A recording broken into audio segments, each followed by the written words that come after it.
Bom, pessoal, essa parte de espaços ambientais protegidos, nós focamos naqueles que são cobrados pelo exame de ordem, obviamente, e nós vamos começar com a parte de Código Florestal.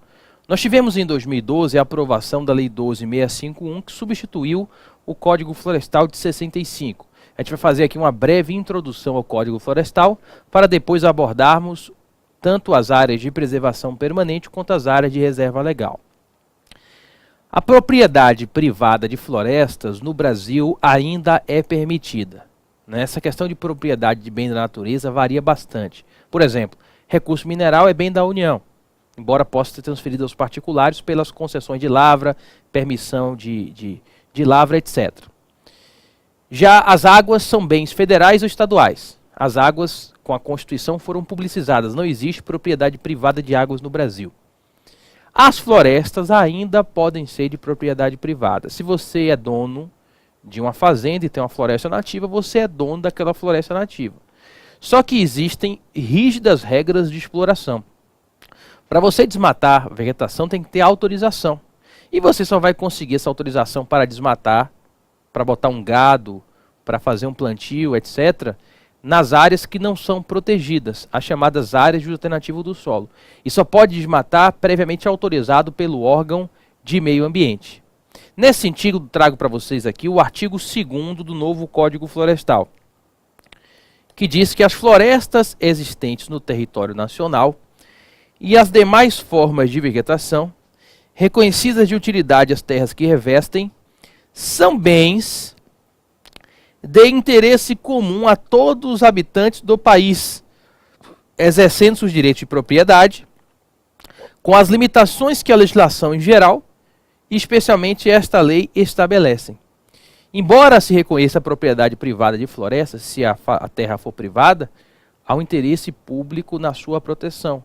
E você não pode explorar ao seu bel prazer, tem que respeitar a legislação ambiental. O artigo 1º-A, porque o artigo 1º foi vetado na época, traz os temas principais que são regulados pelo Código Florestal e a sua principiologia. Vamos a ele? Esta lei estabelece normas gerais sobre a proteção da vegetação, áreas de preservação permanente e as áreas de reserva legal, exploração florestal, suprimento de matéria-prima florestal, controle da origem dos produtos florestais e controle e prevenção dos incêndios florestais, e prevê instrumentos econômicos e financeiros para o alcance dos seus objetivos. E aí nós temos como objetivo geral o desenvolvimento sustentável, e são listados princípios, que na verdade que mais se parecem com diretrizes, mas para a prova são princípios. O objetivo geral do Código é o desenvolvimento sustentável, é equilibrar a manutenção de florestas nativas com áreas para agricultura e para pecuária. Esse que é o grande dilema do Código Florestal. Para você ter um gado, para você ter um plantio, tem que desmatar a vegetação nativa. Você não pode preservar florestas demais, porque não sobra espaço para produção de alimentos. E você também não pode desmatar demais, porque aí você acabaria com a biodiversidade. E o Código Florestal busca justamente esse equilíbrio, manter boas porções de vegetações nativas e manter boas áreas para as atividades agrícolas e pecuárias, porque gerar alimento faz parte também do desenvolvimento sustentável, que é reduzir a pobreza. E aí essa que é a equação principal a ser desenvolvida pelo Código Florestal de 2012. Os princípios aqui, entre aspas, são os seguintes: afirmação do compromisso soberano do Brasil com a preservação das suas florestas e demais formas de vegetação nativa, bem como da biodiversidade, do solo, dos recursos hídricos e da integridade do sistema climático, para o bem-estar das gerações presentes e futuras. Reafirmação da importância da função estratégica da atividade agropecuária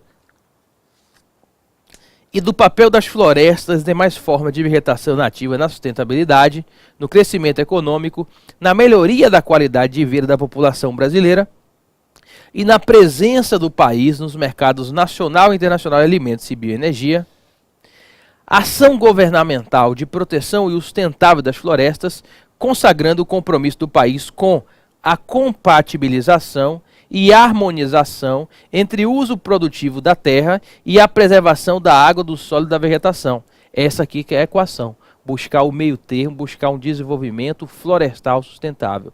Ao mesmo tempo ter áreas para produção de alimentos, mas guardar boas áreas para a biodiversidade florestal e demais recursos naturais. Porque se você desmata toda a cobertura de vegetação nativa, não vai prejudicar a fauna, vai prejudicar os recursos hídricos e os demais bens da natureza. No item 4, nós temos a responsabilidade comum da União, Estados, DF e municípios, em colaboração com a sociedade civil, na criação de políticas para a preservação e restauração da vegetação nativa e de suas funções ecológicas e sociais nas áreas urbanas e rurais, fomento à pesquisa científica e tecnológica na busca da inovação para o uso sustentável do solo e da água, recuperação e preservação das florestas e demais formas de vegetação nativa. Esse, a meu ver, é o único caminho para tirar a pressão. Porque você, investindo em novas tecnologias de produção e proteção florestal, você consegue produzir alimentos em áreas cada vez menores. E você pode até, em tese, aumentar a produção de alimentos, produzindo em áreas cada vez menores, e aumentar a proteção de vegetação nativa com a inovação tecnológica na agricultura e na pecuária. No item 6, criação e mobilização de incentivos econômicos para fomentar a preservação e recuperação da vegetação nativa e para promover o desenvolvimento de atividades produtivas sustentáveis. Aqui decorre do princípio do protetor-recebedor que nós vimos na aula passada. Incentivos econômicos para aquelas pessoas que prestam serviços ambientais, serviços que vão aproveitar a toda a comunidade. Ok? O Código Florestal ele tem uma divisão temporal de regimes jurídicos. As regras permanentes do Código Florestal são para aquelas condutas praticadas a partir de 23/7/2008, data da publicação do Decreto Federal 6514 de 2008. Esse decreto federal foi utilizado pela bancada ruralista no Congresso Nacional, que tem um grande peso do Código Florestal. A bancada ruralista pesou muito mais do que a bancada ambientalista por questões óbvias. E esse decreto, publicado em 23 de julho de 2008, trouxe novas infrações administrativas ambientais no cunho federal. E ele foi utilizado como linha divisória de regimes jurídicos. As condutas praticadas até a véspera de sua publicação, até 22 de julho de 2008, acabam recaindo em regras de transição a partir do artigo 59 do Código Florestal.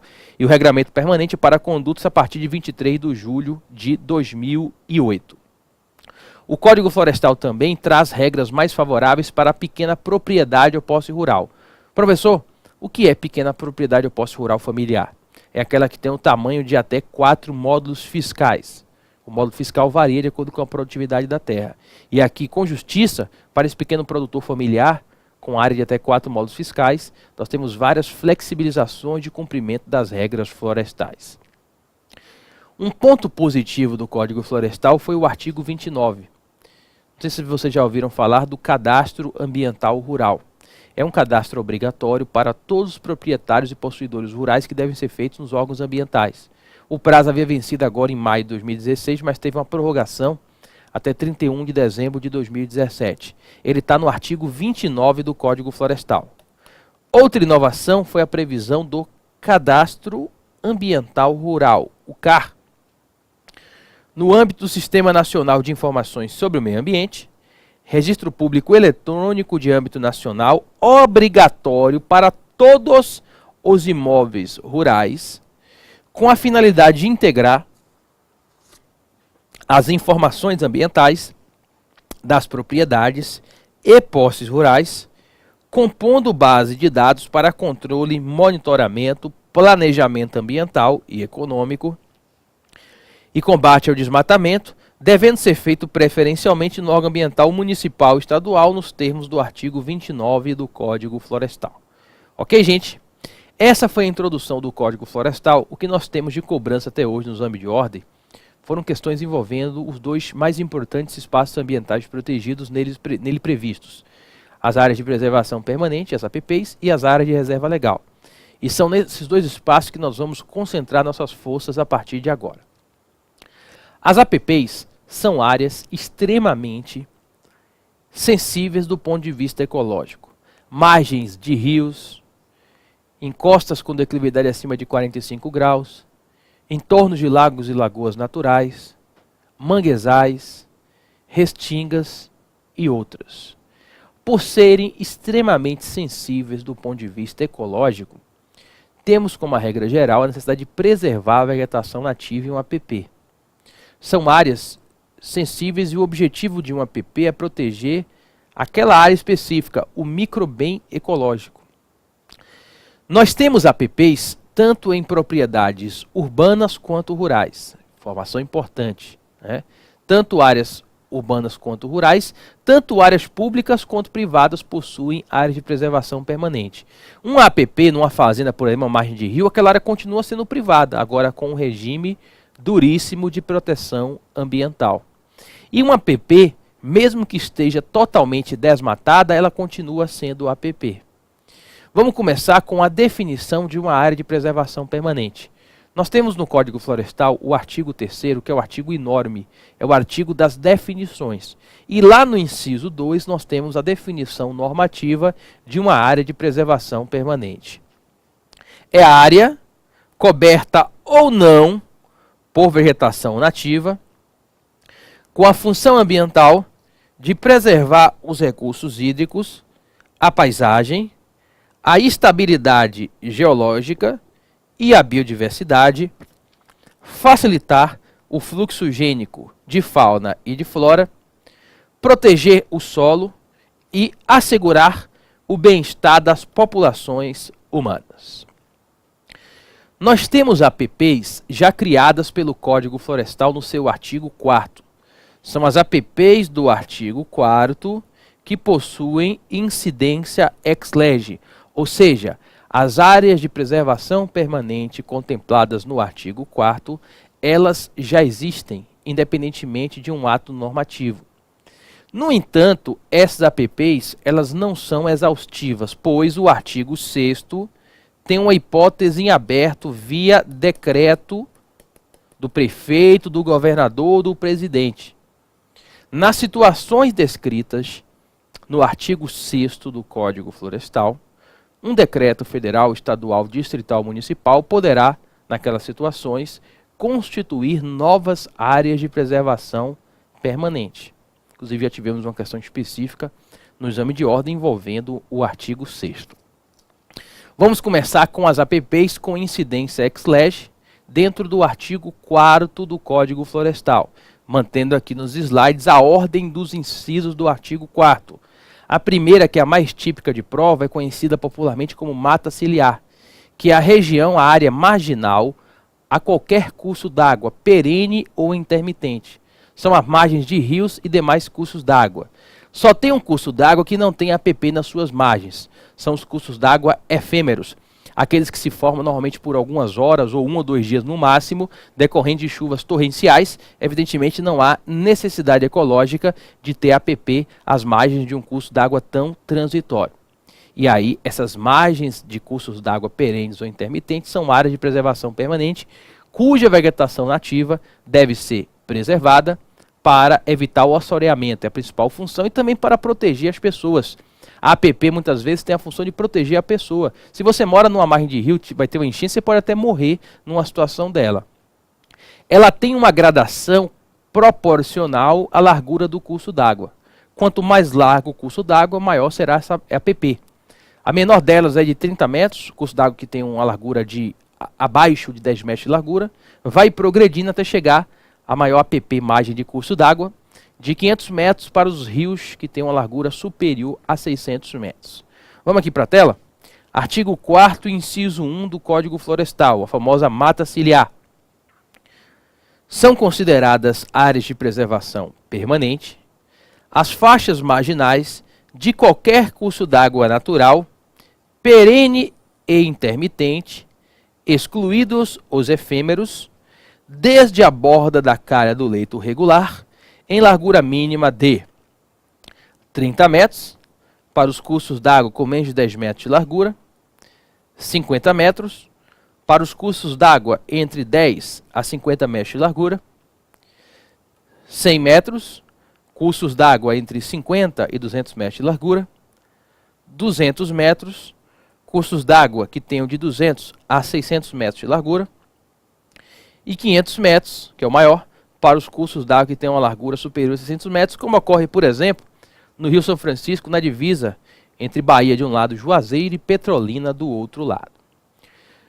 No entorno de lagos e lagoas naturais, teremos também um APP.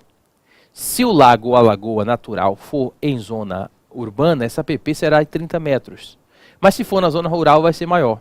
Poderá ser de 50 ou de 100 metros. Depende do tamanho do lago-lagoa. Se é um lago-lagoa que supere a 20 hectares de espelho d'água, vai ser de 100 metros. Aquém disto, vai ser de 50 metros. É o inciso 2. No entorno de lagos e lagoas naturais, em faixa com largura mínima de 100 metros em zonas rurais, exceto para o corpo d'água com até 20 hectares, cuja faixa marginal vai ser de 50 metros, e 30 metros em zonas urbanas. Diferentemente da mata ciliar, a margem de rio, que a gente viu agora, nesta aqui, ser zona urbana ou rural, altera o tamanho. Toda vez que o homem barra um curso d'água natural para fazer reservatório d'água, esse entorno vai ser APP. É o inciso 3. Em torno de reservatórios d'água artificiais, decorrente de barramento ou represamento de curso d'água natural, na faixa definida na licença ambiental do empreendimento. Nesse caso, embora tenha incidência ex lege, o Código Florestal optou em não dimensionar essa APP. O tamanho dela vai ser fixada na licença ambiental do empreendimento que autorizou esse reservatório d'água artificial que decorreu do barramento no curso d'água natural como represamento de um rio. Quando você desmata o entorno da nascente de um curso d'água, você o prejudica. Por exemplo, lá na região de São Paulo, tivemos um problema recente, até que melhorou agora, da falta d'água. E se verificou que 2/3 do sistema Cantareira, que é o principal de abastecimento de São Paulo, tem nascentes desmatadas. Pelo menos em 50 metros, no entorno de nascentes olhos d'água, teremos também áreas de preservação permanente. É o artigo 4º, inciso 4, em torno de nascentes ou de olhos d'água, e aqui nós temos no raio mínimo de 50 metros. Ok, gente? Nós temos a situação das encostas. Muitas vezes chove torrencialmente e a encosta desaba. E em muitas situações o desabamento decorre de ação antrópica irregular naquela encosta. Toda encosta com grande inclinação, nós temos aqui, lembra das aulas de física, 90 graus, metade a 45.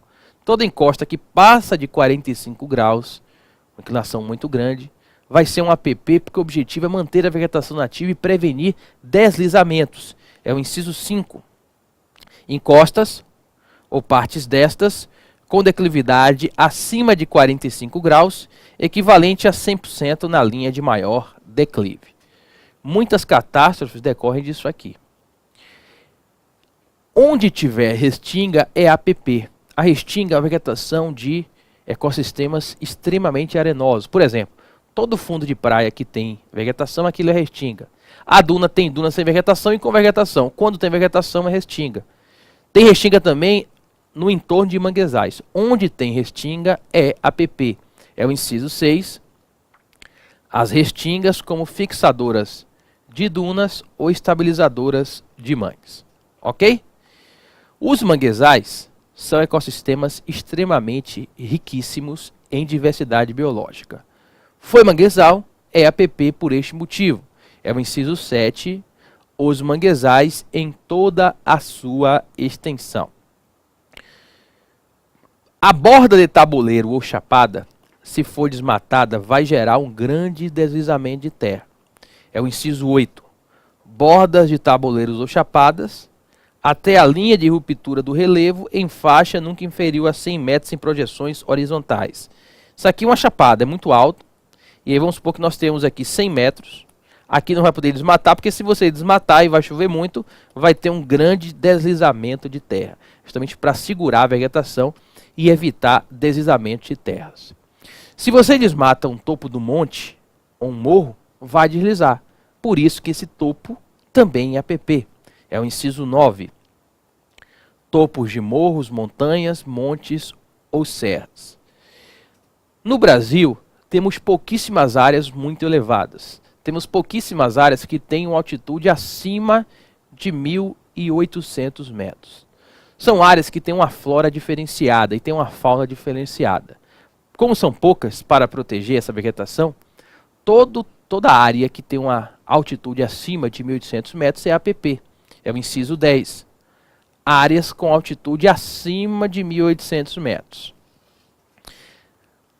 O raio mínimo de 50 metros das veredas, que são as chamadas savanas brasileiras, que é um brejo encharcado onde tem uma palmeira buriti, também em APP. É o inciso 11.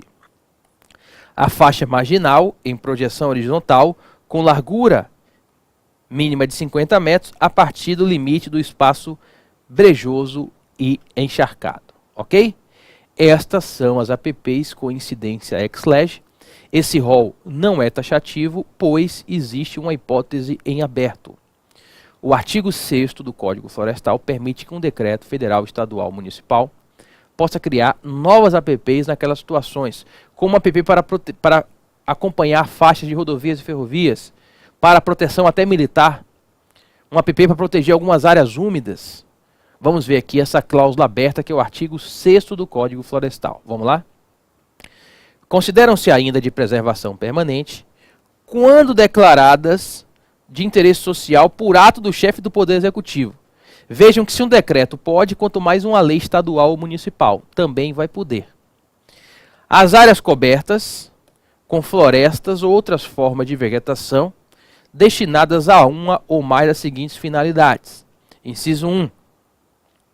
Conter a erosão do solo e mitigar riscos de enchentes e deslizamento de terra e de rocha. Inciso 2. Proteger as restingas ou veredas. Inciso 3. Proteger várzeas. Inciso 4. Abrigar exemplares da fauna ou da flora ameaçados de extinção. Inciso 5. Proteger sítios de excepcional beleza ou de valor científico, cultural ou histórico. Inciso 6. Formar faixas de proteção ao longo de rodovias e ferrovias. Inciso 7. Assegurar condições de bem-estar público. Inciso 8. Auxiliar a defesa do território nacional a critério das autoridades militares. E o inciso 9. Proteger áreas úmidas, especialmente a de importância internacional. Teve questão do exame de ordem que você tinha que saber que existe uma cláusula aberta para estados e municípios constituírem novas áreas de preservação permanente. Por se tratar de uma área extremamente frágil do ponto de vista ecológico, como regra geral, se alguém pedir uma autorização para desmatar a vegetação situada em APP, a autorização vai ser negada, pois aqui temos a regra geral, e esta regra geral está prevista no artigo 7º. A vegetação de APP tem que ser preservada pelo proprietário, possuidor e terceiros. Se houver dano ambiental, tem que ter recuperação. Vamos à regra geral, é a seção 2 do regime de proteção das áreas de preservação permanente, artigo 7º. A vegetação situada em área de preservação permanente deverá ser mantida pelo proprietário da área, possuidor ou ocupante a qualquer título, pessoa física ou jurídica, de direito público ou privado. Tendo ocorrido supressão de vegetação situada em área de preservação permanente, o proprietário da área, possuidor ou ocupante a qualquer título, é obrigado a promover a recomposição da vegetação. Bom, a gente vai ver inclusive que essa obrigação é próprio terreno, é uma questão típica também cobrada de APP, mas essa parte se enquadra mais na parte de responsabilidade civil que fica para depois, ok? Esse tema foi cobrado. Teve questão da FGV, do exame de ordem, que disse que não teve exceção, que a lei não previa exceção à proteção da APP. E evidentemente que esse item foi considerado falso. O item verdadeiro foi aquele que haviam exceções a essa proteção da APP. Pois a regra, que é o artigo 7º, irá comportar 3 exceções. Excepcionalmente, nas situações de utilidade pública, de interesse social de baixo impacto ambiental, que são casos enumerados no artigo 3º do Código Florestal, será possível que o órgão ambiental licenciador autorize supressão de vegetação nativa em APP. Vamos ver aqui na tela as exceções do artigo 8º. A intervenção ou a supressão de vegetação nativa em área de preservação permanente somente ocorrerá nas hipóteses de utilidade pública, de interesse social ou de baixo impacto ambiental previsto nesta lei. Vejam que se for nascente duna e restinga, só vai autorizar a utilidade pública. Digamos que há uma hierarquia protetiva das APPs. Nascente duna e restinga, as hipóteses de interesse social de baixo impacto ambiental não irão autorizar supressão de vegetação nativa. Dá um exemplo, professor. Utilidade pública, obra de telecomunicações, saneamento básico, controle de incêndios. São algumas hipóteses de utilidade pública que poderão autorizar a supressão de vegetação nativa em área de preservação permanente. Nós temos que é raríssimo que a lei autorize uma atividade poluidora sem autorização ambiental. E uma dessas raras exceções a gente acha aqui. Vamos supor que tem uma situação de segurança nacional, ou teve uma catástrofe, um deslizamento de terra, está cheio de gente morrendo. Não vai dar tempo de pedir autorização para desmatar a APP. É nesse sentido que nós temos o parágrafo 3º. É dispensada a autorização do órgão ambiental competente para execução, em caráter de urgência, de atividade de segurança nacional e obras de interesse da Defesa Civil destinadas à prevenção e mitigação de acidentes em áreas urbanas. É um dispositivo que é muito absurdo. Esse aqui, inclusive, eu me lembro agora, caiu no exame de ordem também. Se eu não conhecesse, eu erraria em prova. Vamos supor que o manguezal está bastante prejudicado, está com ocupações irregulares de baixa renda. Vocês acham mais razoável arrumar uma outra moradia e recuperar o manguezal? Ou vocês acham que, mesmo excepcionalmente, pode ter autorização para terminar de matar o manguezal? A segunda alternativa é que é a correta. É um dispositivo, um dos mais absurdos do Código Florestal. Nada contra a moradia de baixa renda, mas o Brasil tem dimensão continental. Não é possível que não tenha outro espaço. Para a regularização de atividades de baixa renda, é possível terminar de matar o manguezal. É isso mesmo, é o parágrafo 2º. A intervenção ou supressão de vegetação nativa em APP, nos incisos 6 e 7, poderá ser autorizada excepcionalmente em locais onde a função ecológica do manguezal esteja comprometida, para execução de obras habitacionais e urbanização, inseridas em projetos de regularização fundiária de interesse social, em áreas urbanas consolidadas ocupadas por população de baixa renda. Bom, essa autorização não é do ponto de vista civilista, a parte de direito de propriedade ou vizinhança, mas do ponto de vista ecológico, a lei permite o acesso aos APPs para as pessoas e também animais para obtenção de água. É o artigo 9º. É permitido o acesso de pessoas e animais às áreas de preservação permanente para obtenção de água e para a realização de atividades de baixo impacto ambiental. Ok? Agora isso aqui tem que ser feito com razoabilidade. Você não vai botar 1000 cabeças de gado para acabar com o APP também. Tudo isso aqui tem que ter uma razoabilidade. Em síntese, pessoal, essas são as informações a respeito das APPs. Já tivemos algumas questões a envolvendo dentro do código, dentro do exame de ordem cobrado pela Fundação Getúlio Vargas. O segundo espaço ambiental protegido que destacamos dentro do Código Florestal são as áreas de reserva legal. Elas são definidas dentro do artigo 3º, inciso 3 do Código Florestal e tem o seu regime jurídico delimitado a contar do artigo 12. Nós temos, inclusive, a necessidade de diferenciar as APPs das áreas de reserva legal e talvez o principal ponto, já cobrado em prova, é que enquanto a APP ela é presente em zona urbana e rural, as áreas de reserva legal são espaços ambientais exclusivos de áreas rurais. Não tem reserva legal em área urbana. Isso já caiu, inclusive, no exame de ordem. E nós vamos detalhar todo o regime jurídico da área de reserva legal no nosso terceiro bloco.